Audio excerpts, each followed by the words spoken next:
When we think of things we depend on, we think of water, we think of food, we think of air. Some people may argue even money. But there's something else that we tend to forget a lot of times. The art. The art that comes with human life is far more important than we could perceive it to be. Think of Pablo Picasso's Guernica. Think of The Last Supper, self-portraits, the Mona Lisa. What does all of these have in common? Well, for one, hundreds, not if millions of people admire them across the world. But the thing is, they're still an object at the end of the day. It's not like we could necessarily physically consume them, but yet we do. So today we'll be talking about the importance of art and how it really makes a difference in our day-to-day lives, more than we think. Okay, so now I want to bring you guys a light 73,000 years ago. Just a light. And it all comes down to the Blombus Cave, which 73,000 years ago, which is a cave today in South Africa, showed the first signs of human art that we can see in the modern world in pattern made with this material called ochre, which is essentially sand and dust. And it shows different types of patterns in this cave during the Stone Middle Ages. But why is that important? We have to bring it back to what we were talking about earlier, which is essentially the idea that there's more of a necessity for art than we think. How? Well, it comes down to the way art is able to help us bring everybody together. I want you to think of an example. Think of a billionaire. His name is Joe. Joe has reached a ladder to the point where he has everything he wants in his life. But the problem is that Joe is an individual guy. He stepped on a lot of people to get to where he is today. Although he has everything he ever wished for, he's also stuck in a situation where no one has his back. So what happens when you're in survival mode and you have a lot of resources and you're alone? A lot of your time will be to watching behind your back, making sure that you are safe. And this is the problem. Or this is, I guess, where it really comes down to art. Art was never just about some cool painting. Back then, it was about a strategic survival instinct. In the survival world, if you have resources Monday, it doesn't guarantee you to live Tuesday. So when you have art in the mix, it's able to create things like groupthink, emotional regulations, and other very important metrics that really comes down to what?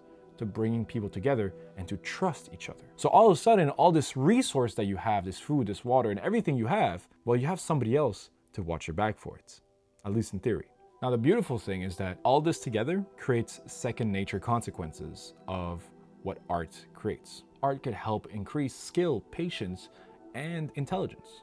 The idea of thinking outside the box. The idea of creating things that may not have been created before.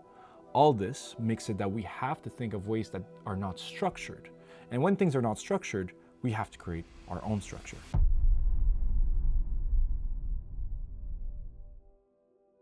It comes down to neuroscience. If you don't know what neuroscience is, here's a little breakdown. So neuroscience looks at the brain, the nervous system, the behaviors, the memory, the emotion, the attention, and the way humans process the world. And that's the most important one for now. The way humans process the world. Because when we add art to neuroscience, it then becomes a subcategory of neuroscience, which is called what? Neuroaesthetics. So neuroaesthetics is the study of how the brain responds to aesthetic experience. That can mean art, music, design, architecture, movement, nature, faces, color, rhythms, or anything that makes us stop and feel something.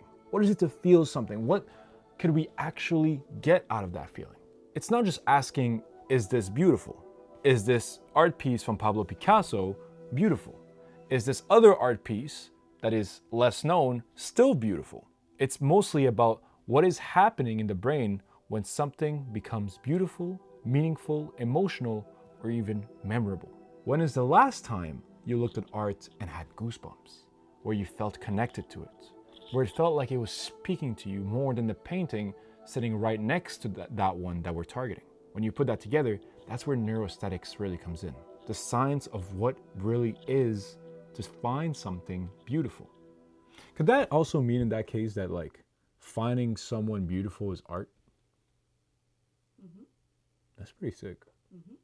Now that we understood what neuroscience and neuroaesthetics are, which is processing the world, and the other one trying to understand what is actual beauty for our own perspectives, it really comes down to three major systems. There's more systems that you could look up, but for the sake of the video and for the sake of keeping everything as simple as possible, there's these three takeaways that I really want you to take on.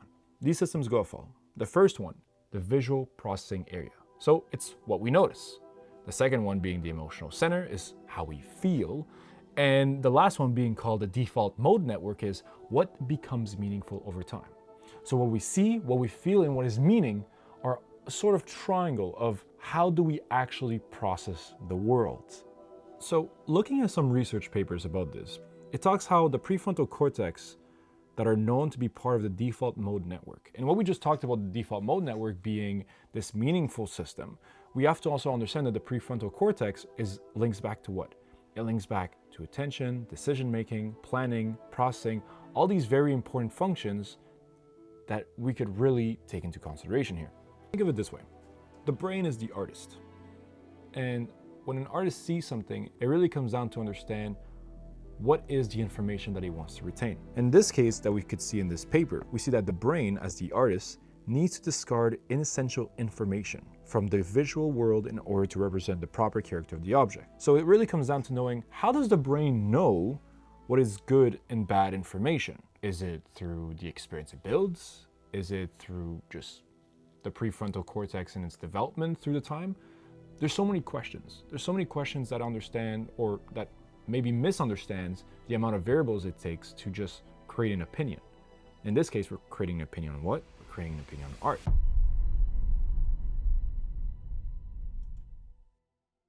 At this point, we've done the research, you've understood the science behind it, the three core fundamentals of this brain system. You've seen that the correlation between the prefrontal cortex and the default networks creates data points that could really help us process what is in front of us. But why does all this matter? Well, you have to see it in three different steps. The first thing is that it helps us train our attention span. And in a world where there's so much noise around us, it's important to know what is important to what may not be important and what may be a waste of time for the brain. By helping us notice specific details, it can make more value in our everyday lives. Think of it when someone tells you it's the small things in life that makes a difference. Well, this might be a way of seeing it scientifically. The second thing is emotional regulation. In a world that doesn't teach us how to necessarily deal with our emotions on a regular basis, this can be a way to train it like a muscle. We're very complex creatures. And what simplifies us is the creative direction of films, of songs, of paintings. These things are in a sort of simulation to what we would be feeling if it was the real world. Think of a sad song.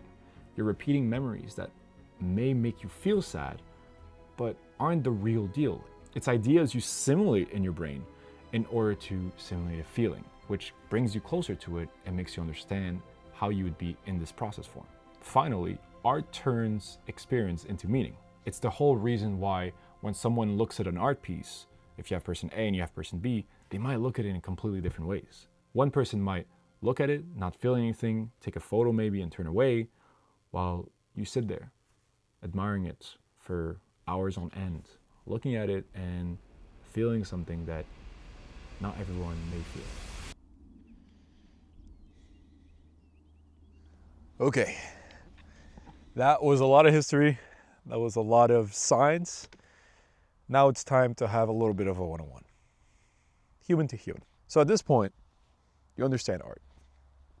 You have a good comprehension of what makes art so valuable to who we are. Now it's really a question. Holy shit, there's a lot of flies all of a sudden. Huh. Folks, it looks like it's raining. I might have to come back and record, I don't know. But at the same time, this is kind of beautiful and the bugs are going away. So I'm gonna use this. It's kind of beautiful how things sometimes become unpredictable like this. A little like art. It's interesting too because that's a lot of how human nature works. And between you and me, I'm not the greatest artist and you might not be either. Or you might be the greatest. I hope I could help the greatest.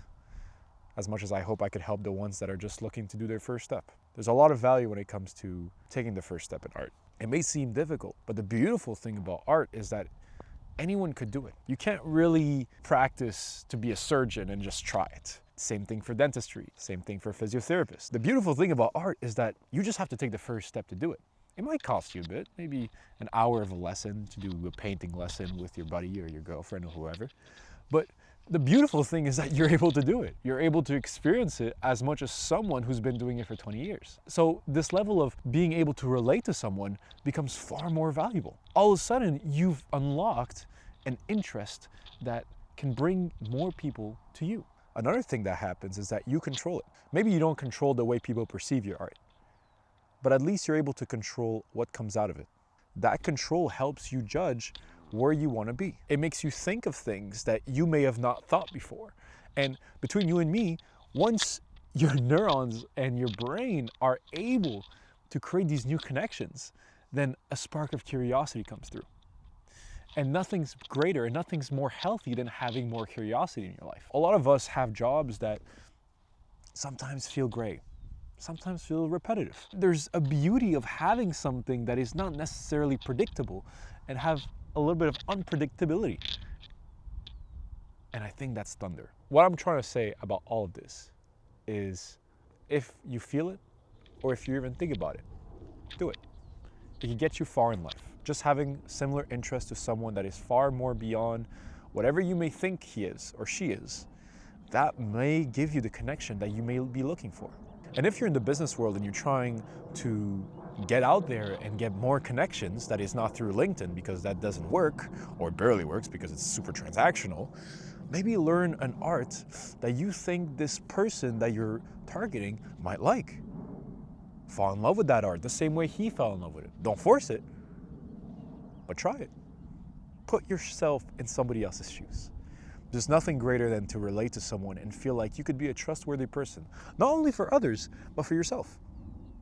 There's so much value that it becomes as valuable as water, food, and money.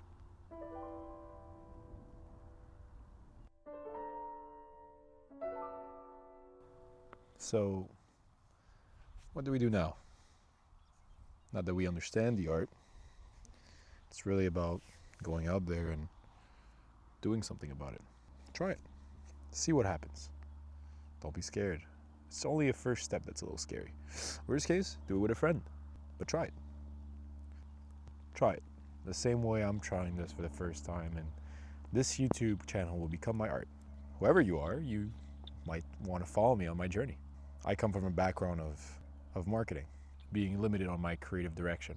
Maybe I didn't put myself out there enough, but here we are. Time to create change. One day at a time.